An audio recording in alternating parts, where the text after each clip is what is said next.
माछो अहाँके सब रंगके होइ छै, रोहु होइ छै, बुआरी होइ छै, टेंगरा होइ छै, मारा होइ छै, रंग बिरंगके माछ होइ छै।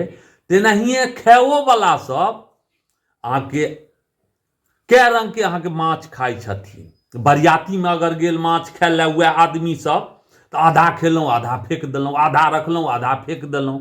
आ घरमे जे देखबनि वएह आदमी सबके जे माछ जे आनै छथिन मार्केटसँ आ बनै छनि तऽ ओहि काँटके अहाँके चुसि चुसि कऽ अहाँके रस एक एकटा कऽ निकालि निकालि कऽ एकदम स्वाद लऽ कऽ खेता। किएकि ओहिमे तऽ अपन पाइ लागल रहै छनि। आ कतहु बर बारातमे अगर जेता, कतहु अगर भोज होइ छै तखन वएह आदमी सबके देखबनि जे ओ माछ अहाँके आधा काँट छोड़ेता आधा फेंक देता, आधा रखता आधा फेंकता। ओहिमे तऽ अपन पाइ नहि लागल रहै छै। तैँ कहलहुँ हेँ जे माछ खायके कै रंगके लोकके अभ्यास छै, वैरायटी सबसँ खाइ जाइ छथि माछ।